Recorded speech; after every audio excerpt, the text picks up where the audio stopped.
अगर आप भी चाहते हैं नए वीडियो एवं नए ऑडियो देखने एवं सुनने के लिए तो हमारे गोल्ड स्टूडियो चैनल को सब्सक्राइब जरूर करें एवं बेल आइकन दबाना ना भूलें। Presents by Gold studio.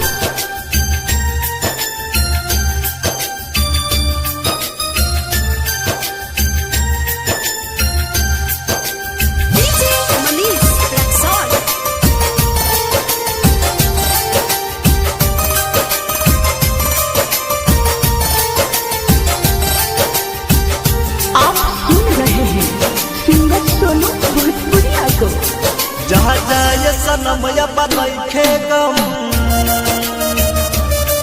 जा जाए सनम बनैखे गम, अखिया न भरिया बोलो से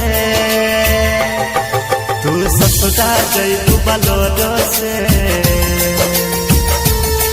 तू ससुरा जइबू बलोरो से, मननी मन पटाले तोरो से, ससुरा जइबू बलोरो से, मननी मन पटाले तोरो से। जहाँ जाए सनम बनैखे गम,